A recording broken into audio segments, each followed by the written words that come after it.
எல்லாருக்கும் வணக்கம். பிக் பாஸில் இன்றைக்கான முதல் ப்ரோமோ வந்து ரிலீஸ் பண்ணியிருக்காங்க. இந்த ப்ரோமோ பொறுத்த வரைக்கும் வந்து பார்த்தோம்னா, ஒரு பொம்மை மாதிரி இருக்குது, ஓகேவா? அது வந்து எல்லா டீம்லையும் கொடுப்பாங்கன்னு நினைக்கிறேன், சரியாக வந்து தெரியலை. அந்த பொம்மையை வந்து அன்சிதா டீம்லேருந்து பிடுங்குறாங்க. அன்சிதா, ஜெஃப்ரி, பவித்ரா ஒரு டீமில் இருக்காங்க இல்லையா, அவங்கள்ட்டேருந்து வந்து பார்த்தோம்னா முத்துவோட டீமும் ஜாக்லினோட டீமும், அதாவது எல்லோ டீமும் ப்ளூ டீமும் வந்து பார்த்தோம்னா பிடுங்குறாங்க, ஓகேவா? பிடுங்கி இந்த பொம்மை எடுக்க ட்ரை பண்ணுறானோ, ரொம்ப கஷ்டப்பட்டு ரொம்ப பிறண்டு கிடக்குறாங்க, ஓகேவா? இதுதான் வந்து ஆக்சுவலாக கேம் இப்படி தான் பண்ணி ஆகணும். சேர்ந்து 1-2 டீம் வந்து சேர்ந்து தான் போயிட்டு ஒரு டீம் அட்டாக் பண்ணி இந்த மாதிரி எடுக்கிறது வந்து ஒன்றும் தப்பு கிடையாது, ஒரு சாதாரண விஷயம் தான். அதை கூட புரிஞ்சிக்க முடியாத பவித்ராவும் அன்சிதாவும் வந்து பார்த்தோம்னா அவங்க வந்து தோக்கவே கூடாது எதுலேயுமே, அப்படியே ஒரு கேரக்டர் இருக்கக்கூடிய ஆட்கள். அவங்க 2 பேரும் நீ எப்படி வந்து பிடுங்குவீங்க, இதெல்லாம் கேமா, இதெல்லாம் நியாயமா, சொல்லுங்கன்னு என்னமோ பெருசாக கண்ணகி மாரி நின்றுக்கிட்டு வந்து கத்திக்கிட்டு இருக்காங்க.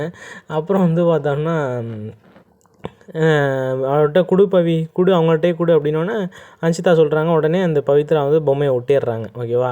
இதோட வந்து பார்த்தோம்னா இந்த ப்ரோமோ முடியுது. முத்துக்குமரன்லாம் ஒரு ரியாக்ஷன் அப்படியே கொடுத்துட்ருக்காரு, என்ன பண்ணிகிட்ருக்காங்க இவங்க அப்படின்ட்டு, ஓகேவா? இவங்க எதுவும் சொல்கிறதுக்கு இல்லை, கேமை வந்து புரிஞ்சுக்கணும், கேம் விளாடணும். அவங்க பிடுங்கிறது தான் கேமு, இவங்க இது பண்ணுறது தான் கேமு. இவங்களும் டீமு ஆள் சேர்த்துக்கிட்டு போய் இது பண்ண வேண்டியதானே, அதுமாதிரி பண்ண மாட்டாங்க. அப்புறம் இன்னொன்று என்னென்னா, ஜாக்லின் வந்து பார்த்தோன்னா முத்துக்குமரன் வந்து ஏமாற்றிட்டாங்க. அடுத்த அட்டாக் வந்து பார்த்தோம்னா நம்மளுடைய முத்துக்குமரன் அட்டாக் பண்ணி வெளில அனுப்பிடுறாங்க, ஓகேவா? ஃபைனலில் வந்து பார்த்தோன்னா எப்படியோ ஜாக்லின், ரயான் அவங்களாம் ஜெயிச்சிடுறாங்க. நாமினேஷன் ஃப்ரீ பாஸை வந்து பார்த்தோம்னா ரயான் அவர்களுக்கு வந்து கொடுத்ததாகவும் சொல்லப்படுது, ஓகேவா? நாமினேஷன் ஃப்ரீ பாஸுக்கு ஒர்த்தா அப்படின்னா ரயான் அப்படின்னா ரயான் நல்லா தான் விளாண்டுருக்காரு, ஒர்த்து தான்.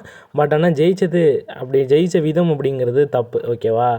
எவ்வளோ விஷயத்தில் வந்து பார்த்தோன்னா ப்ளூ டீம் வந்து எல்லோ டீமை வந்து காப்பாற்றிருக்கு. ஃபஸ்ட்டு மூணாவது ரவுண்ட்லாம் இவங்க நினச்சா எவ்வளோ வேணாலும் அங்கேருந்து திருடி இருக்கலாம். அந்தமாரிலாம் வந்து பார்த்தோன்னா பொய்யே நாடகம் போட்டு ஜாக்லின், ரயான், ரஞ்சித்தை வந்து நாடகம் போட்டு அவங்கள ஏமாற்றி கடைசியாக அவங்களே கவுத்து விட்ட ஒரு கதை தான் வந்து பார்த்தோன்னா இப்போ நடந்திருக்கு. இவங்க ஜாக்லின் பண்ண விஷயங்களை பற்றி நீங்கள் என்ன நினைக்கிறீங்க அப்படிங்கிறதையும், அதுமாதிரி அன்சிதா, பவித்ரா பண்ண விஷயங்களை பற்றியும் கமெண்ட் செக்ஷனில் மென்ஷன் பண்ணுங்கள், ஓகேவா?